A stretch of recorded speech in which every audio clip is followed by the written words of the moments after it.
بسم الله الرحمن الرحيم إن الحمد لله نحمده ونستعينه ونستغفره ونعوذ بالله من شرور أنفسنا ومن سيئات أعمالنا من يهده الله فلا مضل له ومن يضلل فلا هادي له وأشهد أن لا إله الحمد لله رب العالمين والصلاة والسلام على رسول الله أن محمدا وآله وأصحابه ومن والاه وبعد.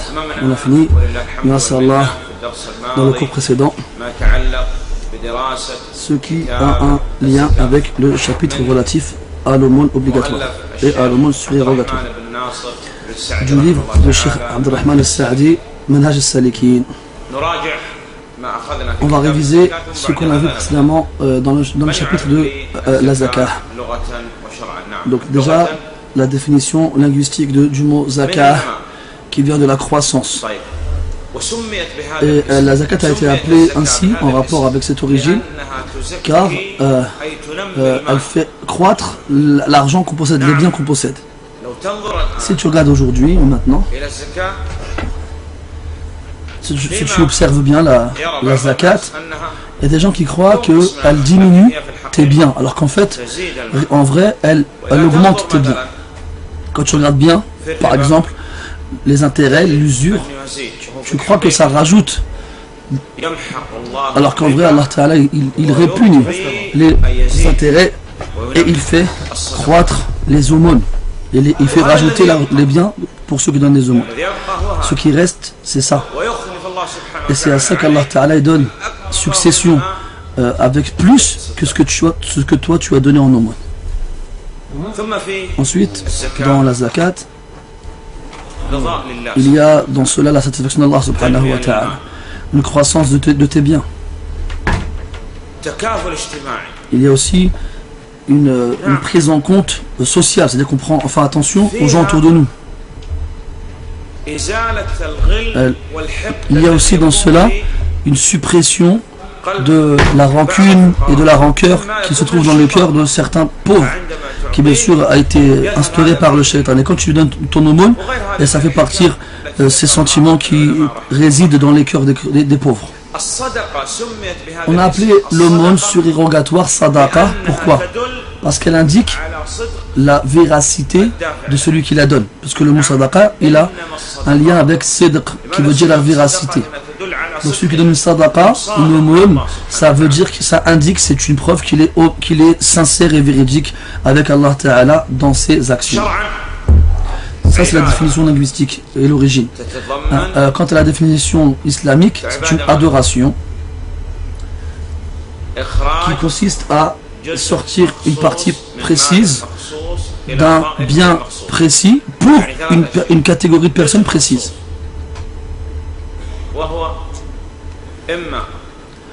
Donc la partie précise, soit ça fait partie, c'est quelque chose en rapport avec les biens, soit en rapport avec le corps. Celle en rapport avec le corps, c'est l'aumône de la rupture du jeûne. Et la sagesse de celle-ci, c'est de purifier le jeûneur de tout ce qu'il a fait de futile, ou ce qu'il a dit de futile durant son jeûne. Car obligatoirement, durant son jeûne, il a dit une bêtise, ou bien il a fait une bêtise. Et la législation islamique a légiféré de faire suivre l'action vertueuse par une autre action vertueuse. Et l'application d'une sunna amène à l'application d'une autre. L'aumône de la rupture du jeûne a lieu le jour de la fête après le mois du Ramadan. Elle a une durée dans laquelle il est toléré de donner cette aumône-là, et une durée où il est recommandé de la donner, et un moment où il est interdit de la donner. Donc le moment où il est toléré de la donner, c'est un jour ou deux avant le jour de l'Eid. Le moment recommandé, c'est entre la prière de l'Fajr et la prière de l'Eid. Et le moment interdit, c'est après la prière de l'Eid. Et la quantité de l'aumône de la rupture du jeûne est 4 fois ce que peuvent réunir nos deux mains lorsqu'elles sont jointes l'une à l'autre de nourriture, la nourriture qui est consommée dans le pays où on vit.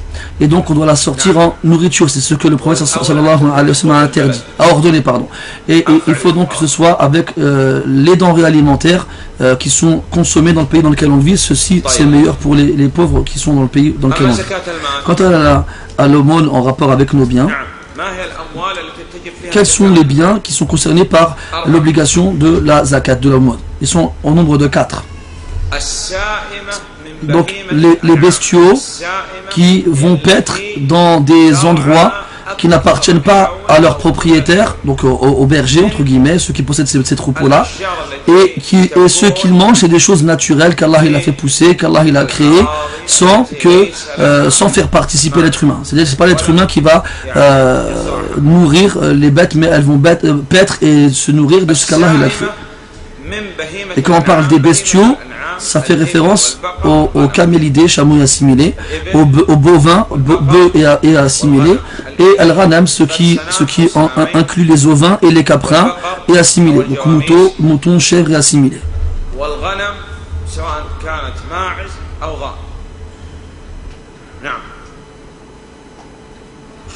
Ce qui exclut les autres chevaux, les autres animaux comme des chevaux par exemple, ou des poules ou autre chose. Donc là pour les bestiaux, il y a des conditions pour que l'aumône soit obligatoire. Première chose, c'est que l'année elle passe et qu'elles atteignent le seuil imposable. On a cité le seuil imposable pour les chameaux. Quel est le seuil imposable pour les chameaux? C'est à partir de 5 chameaux. Si j'ai un chameau, si j'en ai 2, 3 ou 4, j'ai pas de zakat obligatoire à sortir. Si j'en ai 5, j'ai une zakat obligatoire à sortir. Et on sort la zakat pour 5 chameaux avec une bête d'une nature différente que le chameau. Donc chaque fois que j'ai 5 chameaux, je sors un mouton. Et on compte en multiples de 5. Donc 5, 10, 15, 20 et ainsi de suite. Tout ce qu'il y a entre les multiples de 5, ça, on n'a pas d'incidence sur la zakat à sortir. C'est ce qu'on appelle le waqs. Le waqs, c'est ce qu'on a entre les multiples de 5 qui détermine l'obligation de sortir un mouton. Donc si j'ai 5 chameaux, je dois sortir un mouton. Si j'en ai 10, je dois sortir 2. Si j'en ai 15, je dois sortir 3 et ainsi de suite. Par contre, si j'en ai 6, 7, 8 ou 9, je devrais toujours sortir un seul mouton. Si j'ai 11, 12, 13, 14, je devrais sortir toujours 2 moutons. Si j'ai 16, 17, 18, 19, ainsi de suite.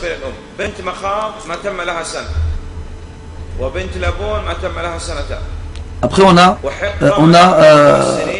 le cas où on va sortir à la place d'un mouton quand on a des chameaux aussi, soit un an, soit des chamelles, pardon, soit une chamelle d'un an, soit une chamelle de 2 ans, soit une chamelle de 3 ans, soit une chamelle de 4 ans. Ça, on va voir. Si j'ai plus de 25 chameaux, jusqu'à 120 chameaux. Si j'ai plus de 25 chameaux, jusqu'à 120 chameaux. Eh bien, à partir de là, chaque fois...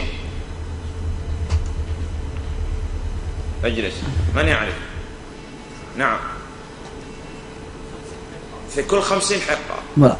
Chaque fois que j'ai 50, pardon, quand j'ai plus de 120 chameaux, je sortirai une chamelle de 4 ans pour chaque cinquantaine et une chamelle de 3 ans pour chaque quarantaine. Après on part sur le principe du multiple comme tout à l'heure.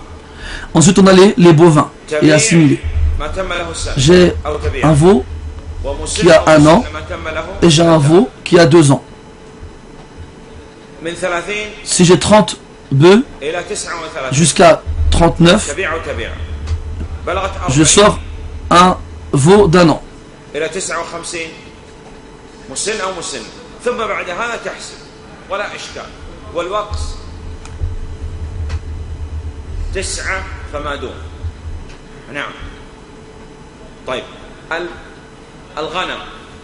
Après on a donc les ovins et assimilés, donc moutons et autres.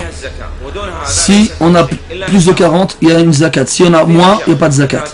Sauf si on veut faire une aumône surérogatoire.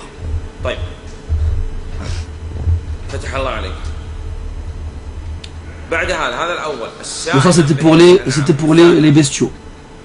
En deuxième catégorie de biens dans lesquels il y a une zakat,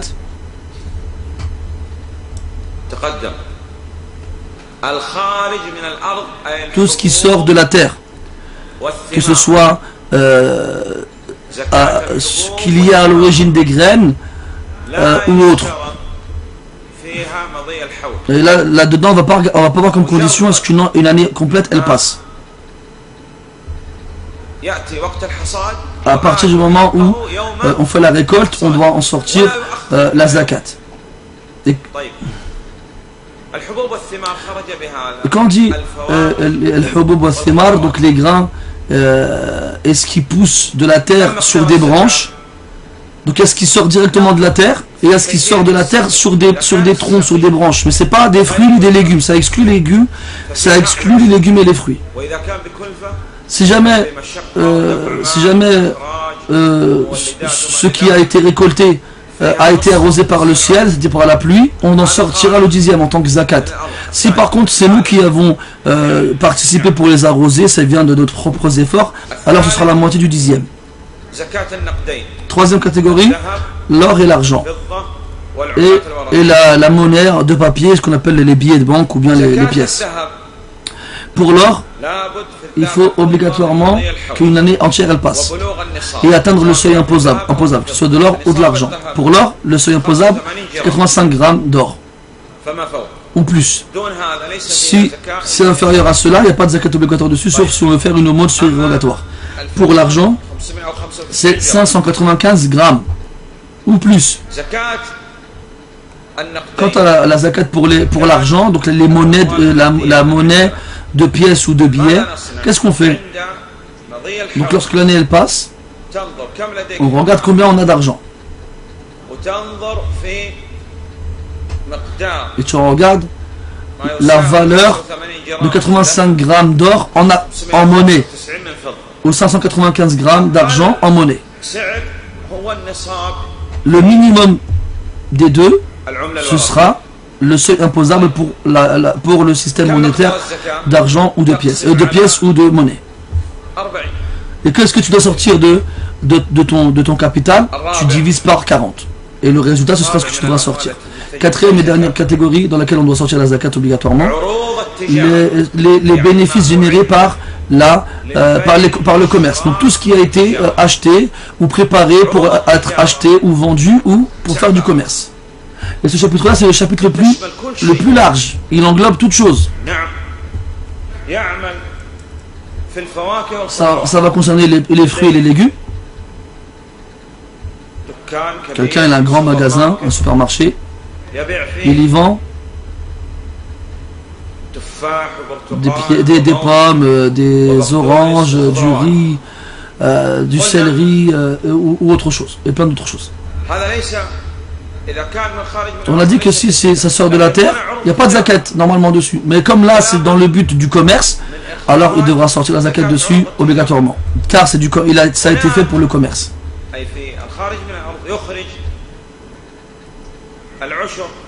Donc lorsqu'il sort de la terre et que ça fait partie de la zakat obligatoire concernant ce qui sort de la terre, on dit qu'il sortait le 10e ou la moitié du 10e.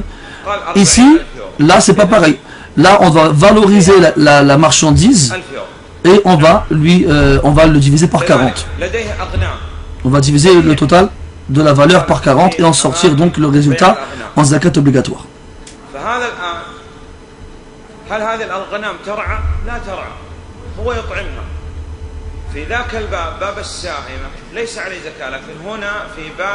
On a vu tout à l'heure que quelqu'un qui a des moutons par exemple et que c'est lui qui les nourrit, c'est-à-dire qu'il ne va pas les laisser paître dans une vallée, dans un champ, il n'a pas de zakat à sortir dessus. Mais si par contre il a un troupeau qu'il nourrit lui-même et qu'il a spécialement obtenu ou acheté pour le commerce, alors il devra en sortir la zakat. D'accord, donc il faut faire la distinction entre la zakat concernant les troupeaux des bestiaux et ce qui a été préparé pour le commerce. On a vu que la zakat se divise en deux catégories, une aumône obligatoire et une aumône surérogatoire. Ou bien si tu veux dis une aumône obligatoire, donc et zakat et sadaqa, une aumône surérogatoire. À qui est-ce qu'on donne la zakat? Donc il faut obligatoirement à ce qu'elle soit donnée à ceux qui la méritent. Et ce sont les 8 catégories. Et ce n'est pas, on n'a pas l'obligation de donner à tout le monde qui sont dans ces 8 catégories. On peut se contenter de l'un d'entre eux, c'est tout. Mais on doit regarder c'est qui d'entre eux qui a le plus besoin de cela. Et c'est qui ça va être le plus utile. Donc, quelles sont ces 8 catégories? Premièrement, le besogneux. C'est celui qui n'a rien, ou bien c'est celui qui a en dessous de ce qui lui est suffisant. Et nous, on doit donner aux pauvres et aux besogneux ce qui va lui être suffisant pour une année égérienne. Il n'a pas le droit de prendre plus que ce qui va être suffisant pour une année, pour plus d'une année. Le miskin, le pauvre, c'est celui qui reçoit, qui possède plus que la moitié de ce qu'on a besoin dans l'année, mais moins que ce dont on a besoin pour l'année. Donc ceux-là, ils ont droit à l'aumône. Après, on a ceux qui travaillent pour la perception de la zakat et qui sont chargés de la transmettre et de la distribuer. Et ceux-là, ils sont déterminés par l'autorité du pays. Il y a un homme qui a offert un cadeau à Omar ibn Abdelaziz et il l'a refusé. Alors on lui a dit, comment est-ce que tu oses refuser le cadeau alors qu'on a offert des cadeaux au prophète Abu Bakr et Omar et il les a acceptés? Alors il a répondu, pour eux, c'était des cadeaux et pour nous, c'est une corruption. C'est-à-dire que les gens qui offraient ces choses-là aux prophètes et aux compagnons, ils leur offraient vraiment pour leur faire plaisir, c'était des cadeaux, alors que moi, ils veulent m'acheter en m'offrant des corruptions.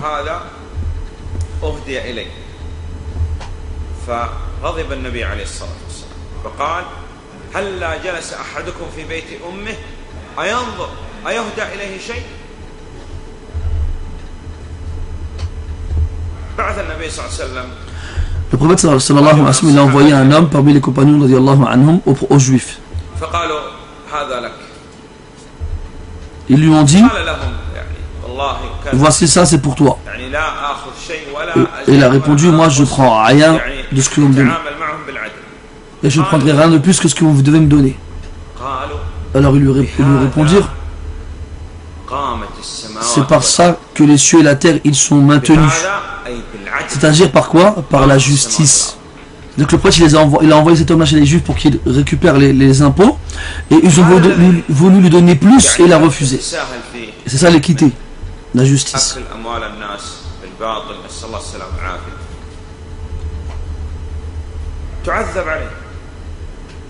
Parce que l'argent que tu prends et que tu n'as pas le droit de prendre, eh bien c'est une injustice que tu devras répondre, pour laquelle tu devras répondre à Allah subhanahu wa ta'ala. Et si il le décide, il peut te punir pour cela.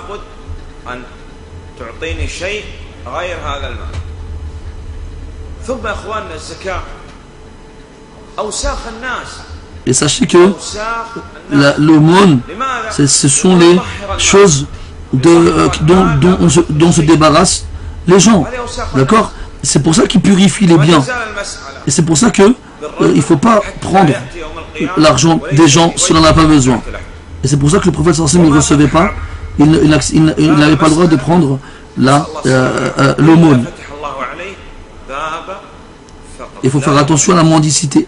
Parce qu'il n'y a pas quelqu'un qui ouvre une porte de la mendicité sans qu'Allah ne lui ouvre une porte de la pauvreté. Après, dans le verset, des gens qui méritent l'aumône obligatoire, eh bien, Allah il a cité les gens qui se convertissent à l'islam afin d'être raffermis. Ensuite, Allah Ta'ala, il a parlé des esclaves, mais on ne donne pas l'argent aux esclaves parce que l'esclave il ne possède pas de biens qui lui sont personnels, il les accepte, ils appartiennent à son maître, donc on va les donner à son maître pour son esclave, pour qu'il s'occupe de son esclave et pour qu'il lui fasse du bien. Et ensuite on a les endettés, et on a à la fin du verset fi sabilillah. Fi sabilillah, on a dit fi sabilillah, ça fait référence au jihad et tout ce qui rentre dedans, comme par exemple les étudiants et les savants, les savants de l'islam. Et ceux qui viennent prétendre que toutes les choses en rapport avec Fi Sabilillah, le chantier d'Allah Ta'ala, peuvent être rentrées là-dedans, comme par exemple un hôpital, une école, une mosquée ou autre, eh bien c'est faux, parce que ça voudrait dire à ce moment-là qu'il aurait été plus simple de dire tout simplement que la zakat elle est pour Fi Sabilillah, parce que ça englobe toutes les catégories c'était précédemment. Et après on a Ibn Sabil, c'est-à-dire les fils du chemin, c'est-à-dire les gens qui ont voyagé, qui ont quitté leur pays et qui n'ont plus de quoi rentrer chez eux. Donc lui il a droit à la zakat, même si chez lui il est riche.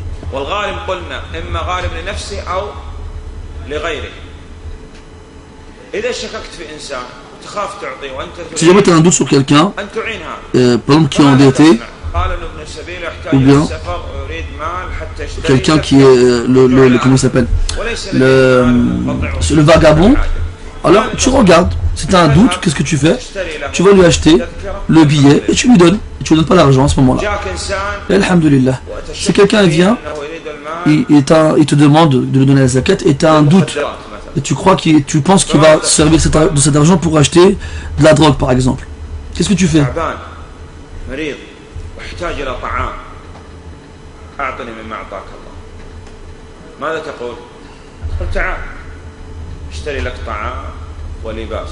On lui dit, viens, je vais t'acheter ce que tu veux.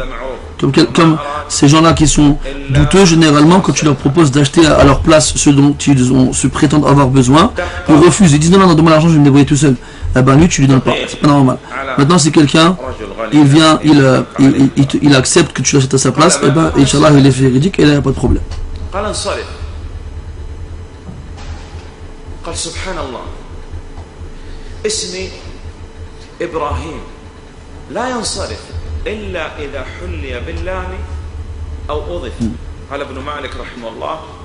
Là, le chef il raconte une histoire, on va dire, une histoire assez marrante, dans laquelle il y a un jeu de mots d'ordre grammatical en arabe, et c'est intraductible en fait. Parce que vu que c'est des règles complètement différentes, on ne peut pas les transcrire en arabe.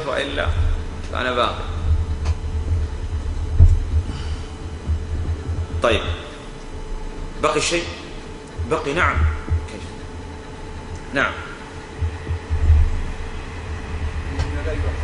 يحرم il est interdit de donner l'aumône à quelqu'un qui n'est pas dans le besoin, quelqu'un qui est fort physiquement et quelqu'un qui a un travail, qui a une expérience, qui a un savoir lui permettant de travailler et donc de gagner sa vie. Aussi, on ne donne pas la zakat ni la sadaqa aux gens de la famille du prophète sallallahu alayhi wa sallam, c'est-à-dire Banu Hashim, Banu Abdel Muttalib et les épouses du prophète sallallahu alayhi wa sallam. Et on ne donne pas la zakat non plus à un mécréant. Mais en dehors de ça, on peut leur donner des sadaqas, donc des aumônes surérogatoires. Aussi parmi ceux à qui on ne peut pas donner l'aumône, ceux dont on a l'obligation de donner l'aumône, de subvenir à leurs besoins, comme la femme, les enfants, les parents, et ainsi de suite. Donc il y en a qu'est-ce qu'ils font pour échapper à l'aumône obligatoire, pour que l'argent reste dans leur entourage et qu'ils puissent en tirer profit, alors ils vont donner de l'argent aux membres de leur famille alors qu'ils doivent subvenir à leurs besoins obligatoirement. Et cela c'est faux. Si quelqu'un, par exemple, il va acheter une Porsche et il a un crédit et qu'il doit payer tous les mois et il ne peut pas le rembourser. Il vient et dit je dois la zakat parce que je suis endetté. On va dire non, toi c'est pas toi. On a le droit de sortir la zakat plutôt que la date prévue, lorsqu'il y a une excuse et lorsqu'il y a une raison valable. Comme par exemple, lorsque on voit que les gens sont dans le besoin dans la communauté, notamment en hiver, lorsqu'il fait froid, qu'ils ont faim et qu'ils peuvent mourir de froid, alors on a le droit de sortir la zakat avant sa date prévue. Il reste un problème à évoquer, c'est la zakat de la dette. Par exemple, quelqu'un il vient, il m'a emprunté 40 milliards d'euros.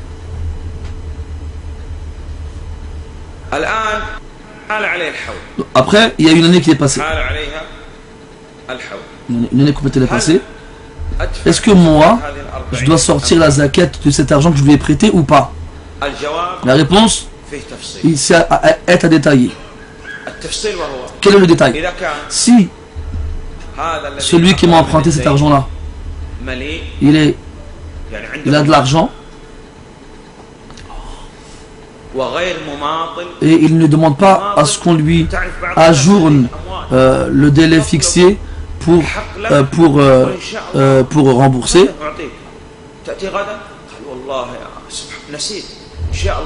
Donc le mumatil, c'est celui qui veut demander un ajournement au délai qu'il doit observer pour rembourser sa dette. Donc il ne faut pas qu'il soit comme ça lui. Donc il y a un délai fixe et il doit rembourser à la date prévue. Et troisièmement, on peut prendre l'endetté dans le cas où il refusait de rembourser et le ramener au tribunal pour que le juge lui oblige de me rembourser.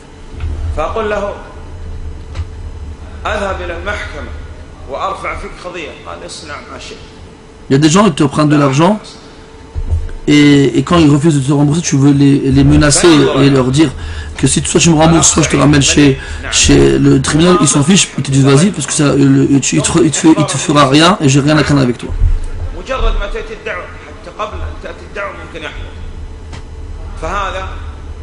Donc quelqu'un qui a de l'argent et qui est censé te rembourser à la date prévue et qui, si jamais on le convoque au tribunal, il viendra, alors cet argent qu'on lui a prêté, on va sortir la zakat dessus.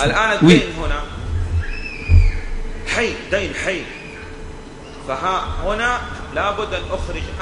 Donc c'est moi qui va sortir la zakat sur cet argent que je lui ai prêté, parce que c'est mon argent à moi.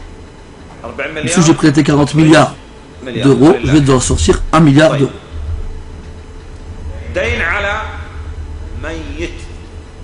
Maintenant, par exemple, quelqu'un il est mort. Quelqu'un il est mort.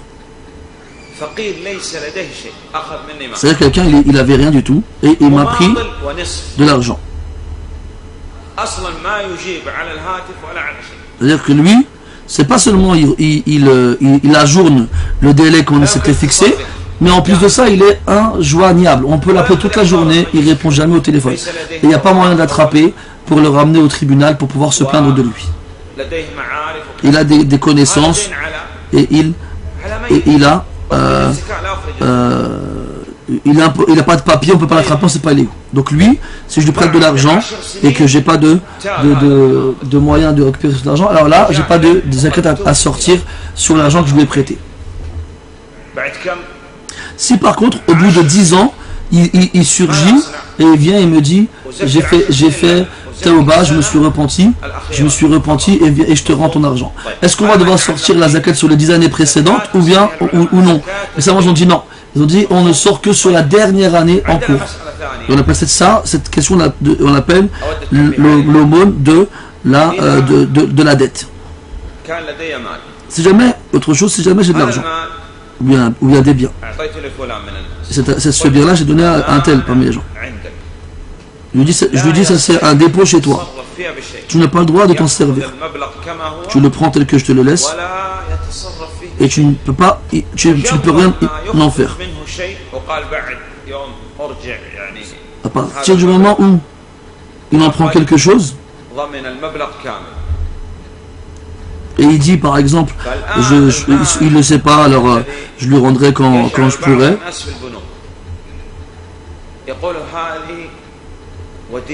Eh bien, il devra lui rendre complètement, entièrement.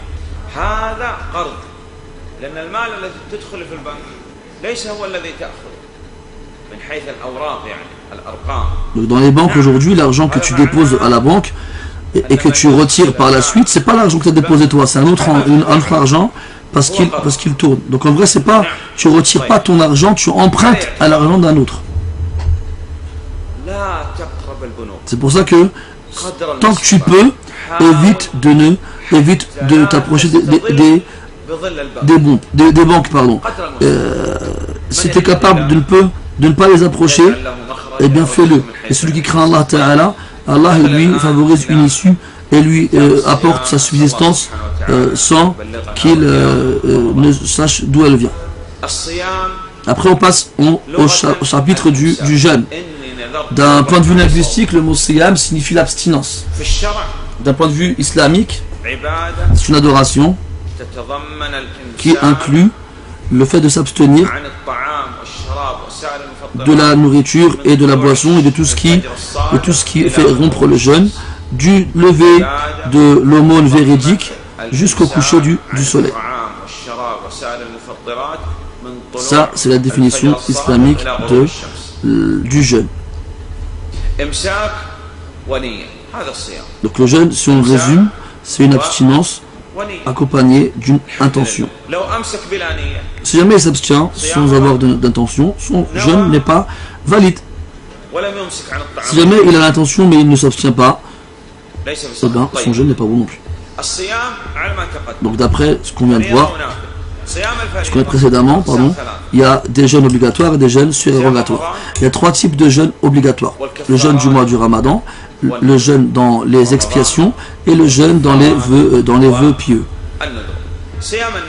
Le jeûne surérogatoire, soit il sera le jeûne des jours de la semaine, comme le lundi et le jeudi,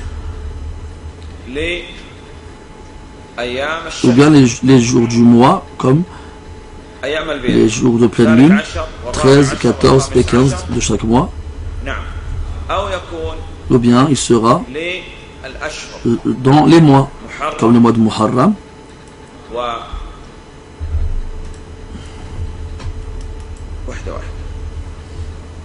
et les 6 jours de Shawwal,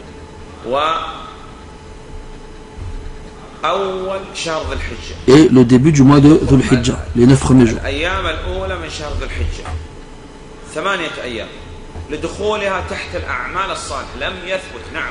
Et parce que ça inclut toutes les actions vertueuses.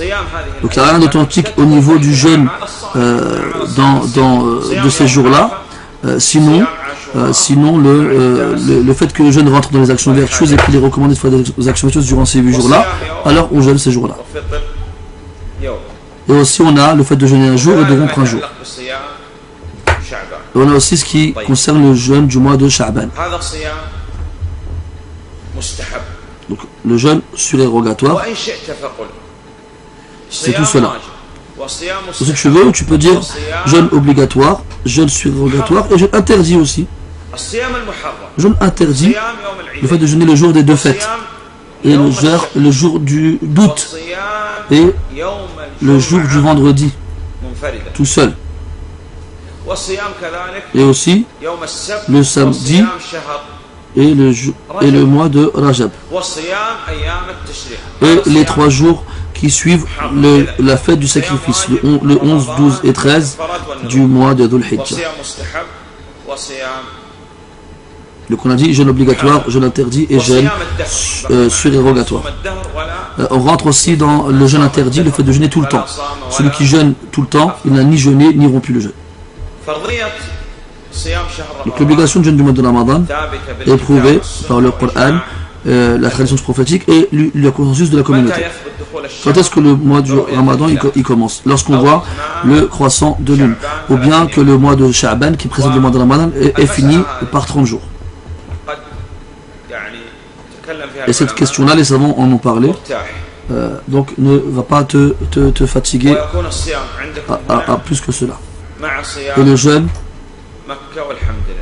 ici sera avec le jeûne de la Mecque.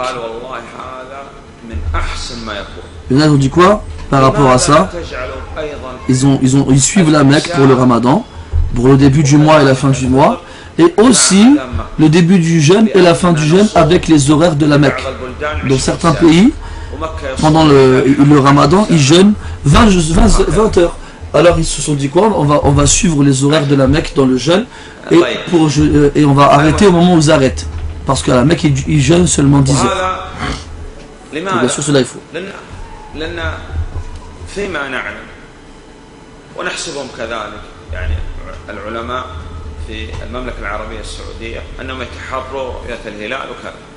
وأنه هذا ما يتعلق بالبلدان الغير مسلمة ليس فيها رؤية وفي اختلاف بين الناس وكذا، وأنت تعرف بعض البلدان يعتمدوا الآن على التقاويم وغيرها، فنرتاح من هذه المسألة. Comment c'est qu'il y a beaucoup de problèmes avec les gens au niveau du jeûne du Ramadan et du début, de la fin et de tout ça, qu'il y a souvent des divergences, il y a souvent des conflits dans les mêmes pays. Le plus simple, c'est de se faciliter la vie et de suivre la Mecque et donc le centre qui est le centre des musulmans. Donc le jeûne obligatoire, il est obligatoire pour le musulman, ce qui exclut le mécréant. C'est-à-dire le mécréant ne fait aucune chose obligatoire tant qu'il n'a pas attesté de la véracité de l'islam. Premièrement, donc l'islam. Ensuite, le doué de raison, c'est-à-dire ce qui exclut le fou. Est-ce que celui qui est sous a l'obligation de faire le jeûne?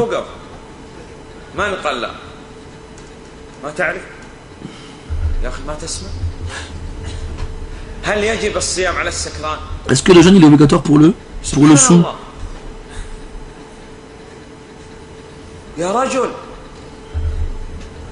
السكران مجنون؟ أسألك أنا السؤال واضح، هل السكران مجنون؟ لا. Est-ce que le sou il est fou? Non, il n'est pas fou. Le fou il est mieux que le sou. Donc bien sûr que le jeûne est obligatoire pour lui et s'il ne le fait pas, il est dans le péché. Il ne faut pas dire que le jeûne n'est pas obligatoire pour le sou. Parce qu'il est possible que des gens ils vont comprendre que en se saoulant, ils n'auront plus l'obligation de jeûner. On leur dira le contraire. C'est obligatoire même pour le sou et craint Allah et ne boit pas et jeûne. Donc le musulman, le doigt de raison et le pubère. Est-ce que le jeûne est obligatoire pour le petit qui n'est pas pubère? Non, ce n'est pas obligatoire.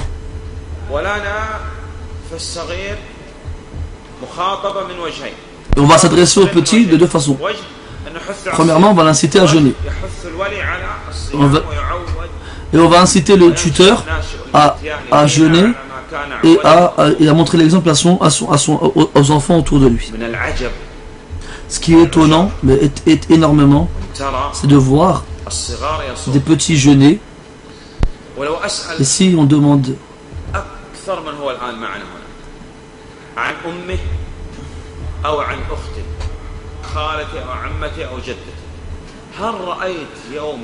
et si on demande aux enfants si ils ont vu leur mère ou bien leur soeur ou bien leur tante et ainsi de suite, est-ce que tu as déjà vu manger pendant le Ramadan, alors qu'on sait que les femmes à cause de leur menstru, elles sont excusées et ont l'interdiction de jeûner.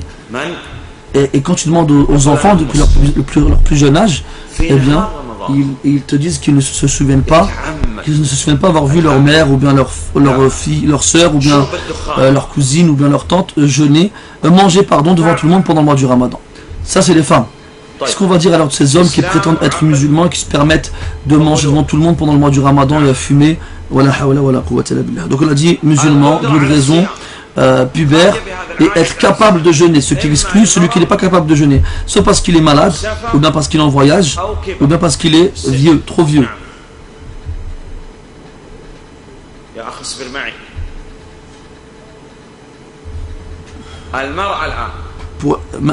Maintenant une femme musulmane, douée de raison, pubère, qui n'est pas malade, mais elle est touchée par les menstrues ou bien les lochis, est-ce qu'elle jeûne? Elle ne jeûne pas. Donc il faut aussi être préservé des choses qui empêchent de jeûner. Quoi d'autre encore?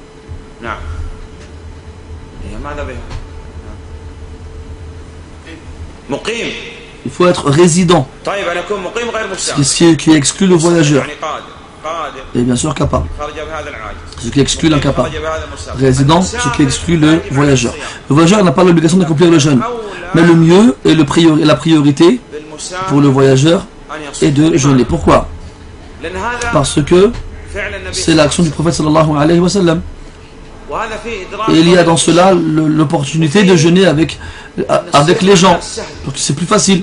Et aussi on a l'opportunité de jeûner durant le mois du Ramadan et c'est meilleur. Et aussi dans cela, une déresponsabilisation, c'est-à-dire que devant Allah on n'est plus responsable. On a fait notre obligation.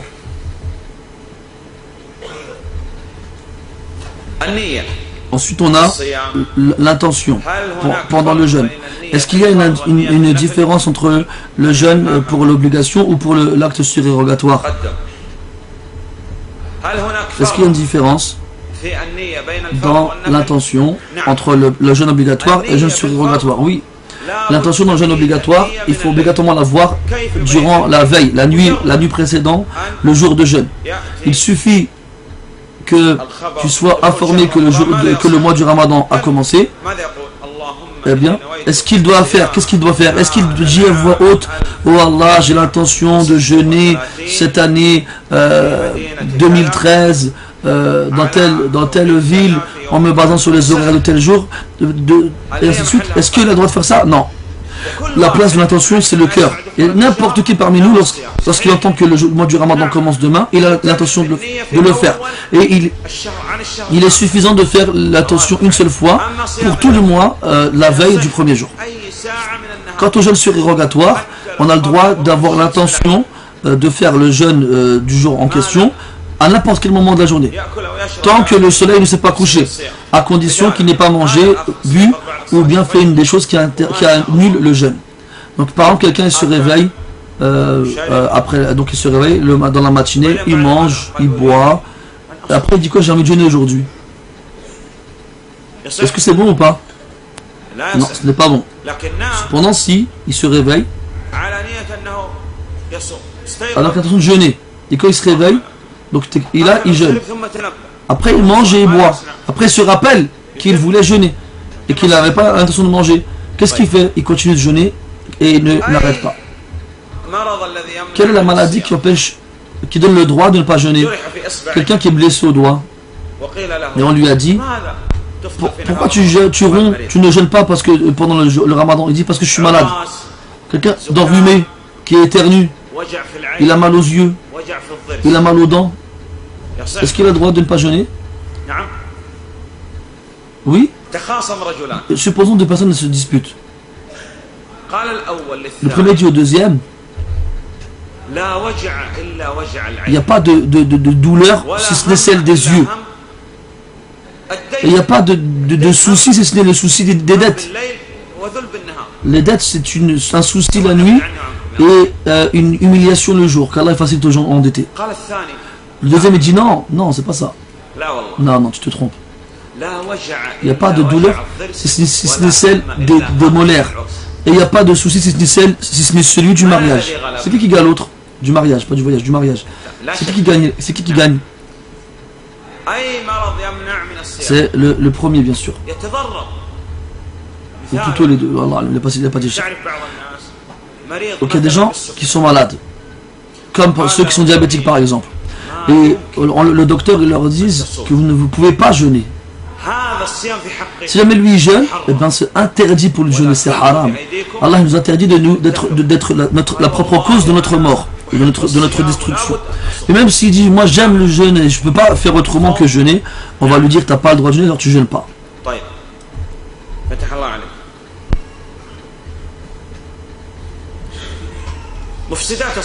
Quels sont les actes qui pervertissent le jeûne?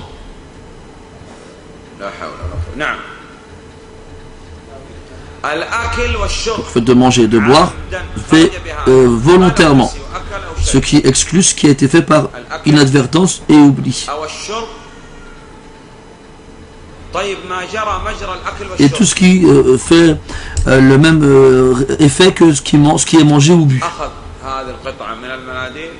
Quelqu'un, il mange par exemple un morceau de mouchoir et il l'avale, ben ça aura le même effet que la nourriture. Même si c'est nuisible pour le corps, c'est pareil. Quelqu'un il boit de l'alcool, est-ce que son jeûne il est perverti ou non? Bien sûr il est perverti. Est-ce que quelqu'un de raisonnable qui va boire de l'alcool? Non, pas vraiment. Wallah, on a proposé aux animaux de boire de l'alcool et ils l'ont refusé. quelqu'un doué de raison va boire de l'alcool? Non. Ceux qui n'ont pas de raison sont meilleurs que ceux qui boivent de l'alcool. Maintenant, les perfusions nutritives, elles ont la même incidence que la nourriture et la boisson. C'est comme le sérum.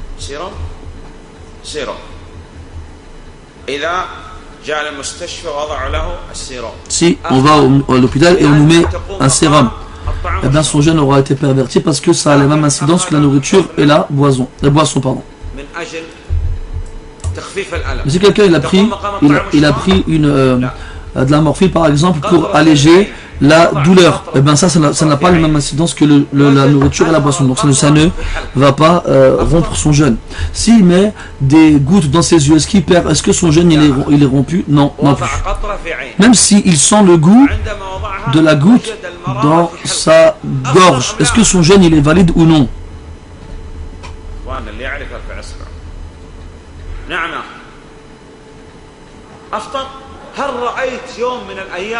Est-ce que si son jeûne il est valide? Subhanallah. Est-ce que tu as déjà vu quelqu'un manger ou boire par ses yeux? Tu as déjà vu faire ça? Non, personne. Ça n'existe pas. Si quelqu'un veut boire, est-ce qu'il boit par ses yeux? Non. Ça ne rentre pas dans les actes qui rompent le jeûne, même s'ils sentent le goût dans sa gorge.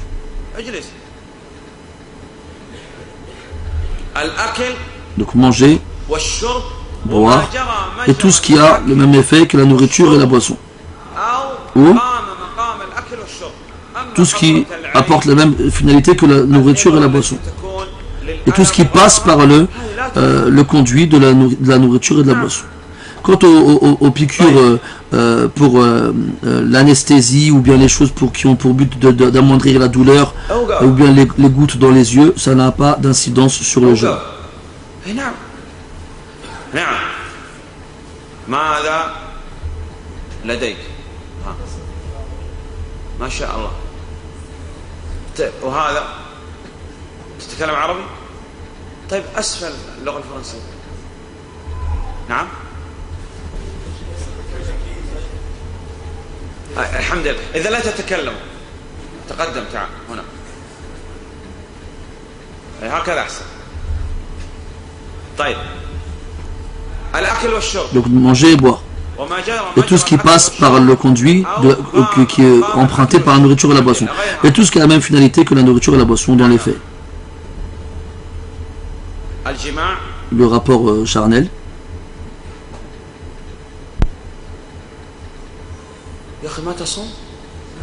vous ne jeûnez pas?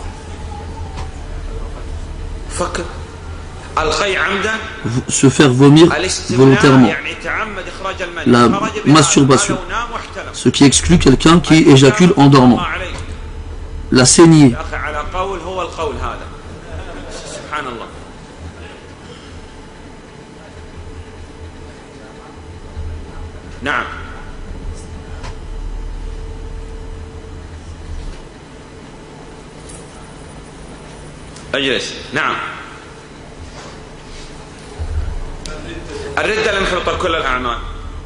on a l'apostasie qui va aussi, qui va en plus d'annuler le jeûne, va annuler toutes les actions. Quelqu'un qui rompt le jeûne par le biais du rapport charnel, qu'est-ce qu'il doit faire? Qu'est-ce qu'il doit faire? Il doit s'abstenir de manger le reste de la journée et il doit rattraper ce jour-là, et il a une expiation à faire. Quelle est-elle? De jeûner 2 mois consécutifs. C'est une erreur.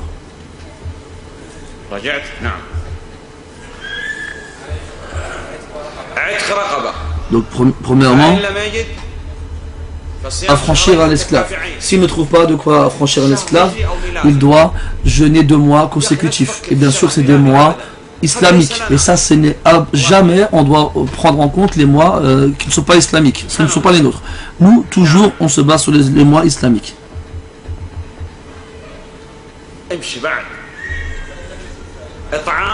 Nourrir 60 pauvres si on ne peut pas jeûner 2 mois consécutifs. Il est légiféré pour les jeûneurs de faire plusieurs choses. Quelles sont ces choses-là?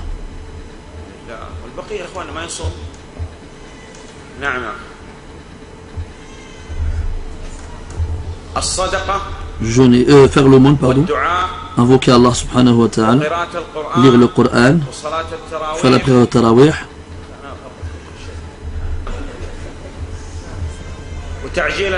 et précipiter la rupture du jeûne et retarder la collation du matin avant la prière de l'eau. Il est interdit pour le jeûneur plusieurs choses. Quoi d'autre? Quoi donc?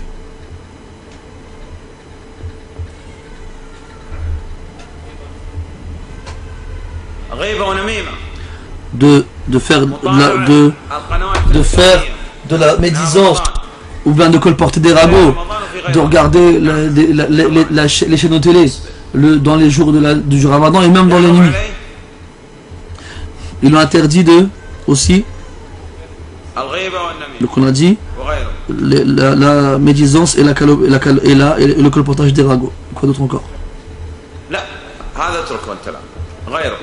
Quoi d'autre encore? Assis-toi.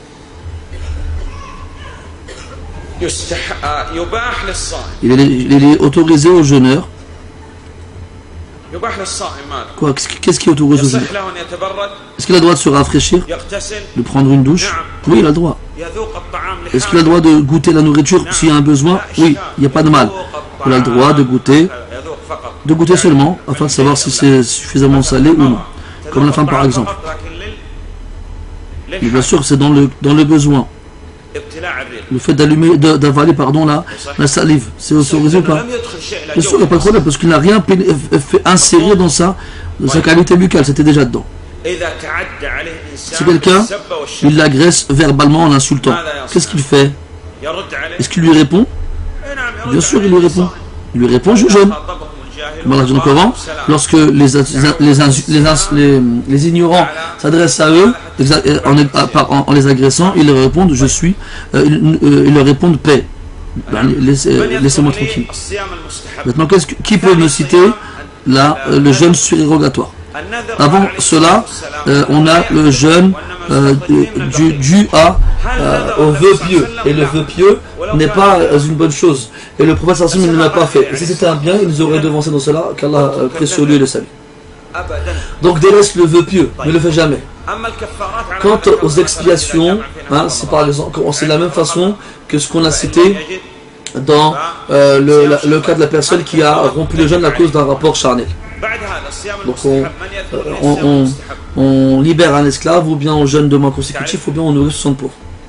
Bon, qui peut me citer maintenant les jeûnes surérogatoires? Jeûner le lundi et le jeudi, et les jours de pleine lune, 13, 14, 15, ou encore 3 jours de chaque mois, et le jeûne du mois de Muharram et du mois de Sha'ban,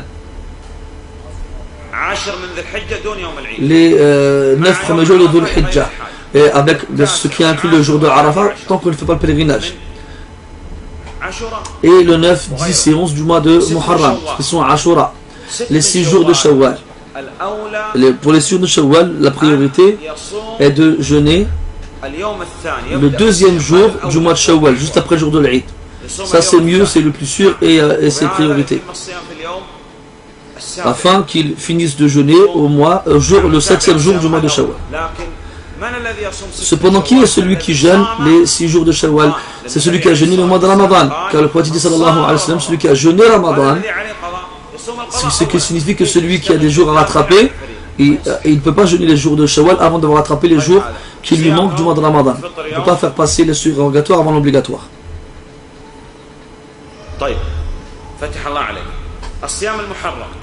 Maintenant on passe au jeûne interdit.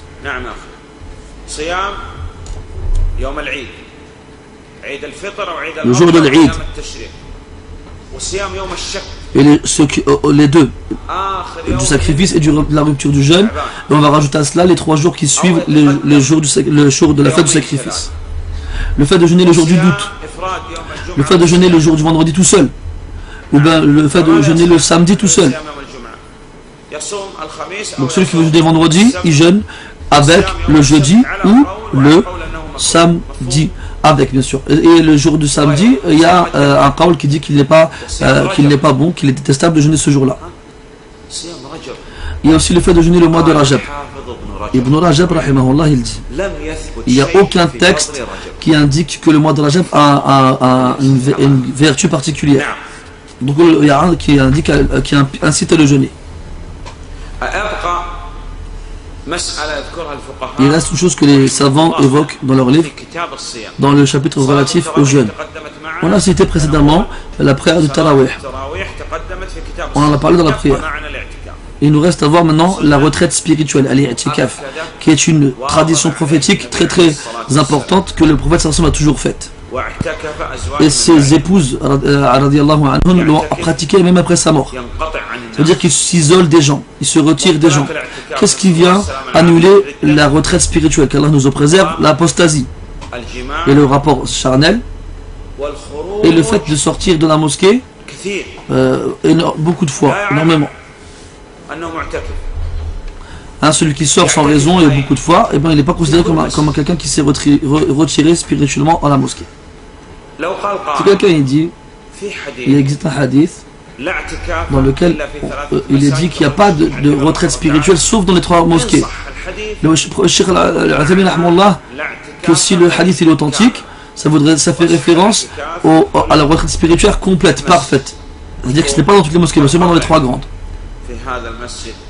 Mais sinon, la retraite spirituelle classique, elle est valide dans toutes les mosquées. Cheikh Al-Uthaymin il dit que la base, c'est qu'on ne fait cette retraite spirituelle que dans les 10 dernières nuits du mois de Ramadan. Et les savants disent que la nuit de la fête de la rupture du jeûne n'est plus dans le mois du Ramadan, donc on sort de la mosquée lorsque le soleil s'est couché dans le dernier jour du mois de Ramadan. Voilà ce qu'on peut dire concernant la retraite spirituelle. Et Allah Ta'ala s'est mis. Après, le prophète a cité, l'auteur, pardon, il a cité le hadith dans lequel le prophète interdit de voyager pour une autre mosquée que les 3 grandes mosquées de l'islam. Si quelqu'un par exemple il veut se rendre à la mosquée de Casablanca, il dit moi je veux voyager vers Marrakech par exemple pour faire l'i'tikaf là-bas. On va dire pourquoi? Il dit parce que la récompense est la plus grande. On va dire non, tu n'as pas le droit de voyager dans ce cas-là. Si par contre il dit moi je vais là-bas faire l'i'tikaf, la retraite spirituelle, parce que l'État il a permis aux gens de faire la retraite spirituelle là-bas, alors là on va l'autoriser parce qu'il ne voyage pas pour la mosquée, mais il voyage pour pouvoir y faire la retraite spirituelle parce que c'est autorisé et il ne peut pas le faire ailleurs. Est-ce qu'on a le droit de voyager pour faire la retraite spirituelle dans la mosquée du prophète sallallahu alayhi wa sallam? Oui, on a le droit, il n'y a pas de problème dans cela. Et avec cela on a fait le tour du chapitre relatif aux jeunes.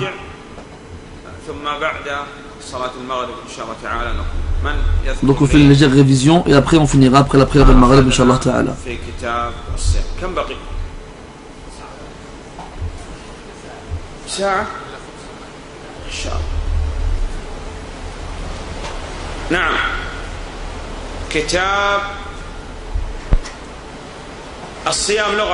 Donc le jeûne, linguistiquement parlant, as-siyam signifie l'abstinence.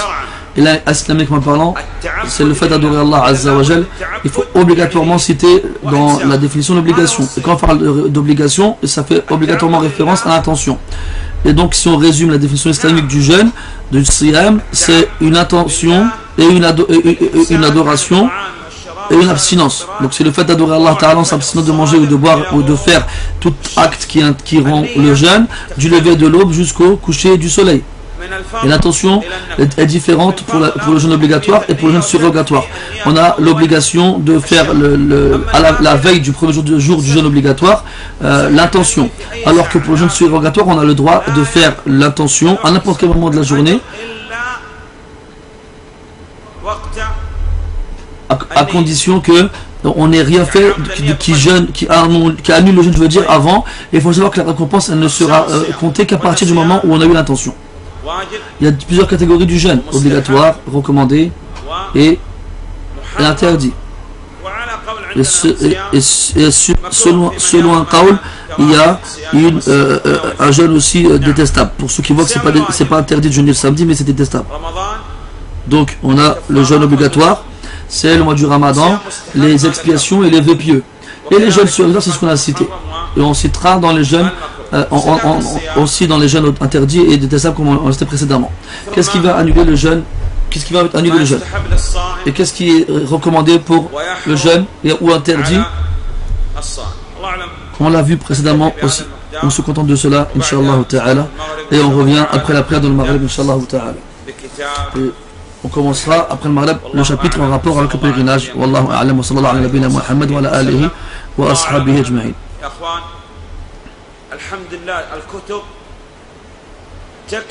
Inch'Allah, alhamdulillah, les livres ils sont très suffisants. C'est pas la peine de se précipiter, de se bousculer, de se battre pour récupérer les livres. L'étudiant dans la science islamique, il doit faire preuve de comportement, de bienséance, surtout quand là tu veux un livre dans lequel il y a de la science, dont tu peux tirer profit. Alors il ne faut pas faire preuve de mauvais comportement. On prend son temps, chacun prend son livre, on n'en prend que un. On n'en prend que un, et il le prend en lui donnant son droit à ce livre-là. Il l'apprend, il met en pratique, il appelle les gens à cela.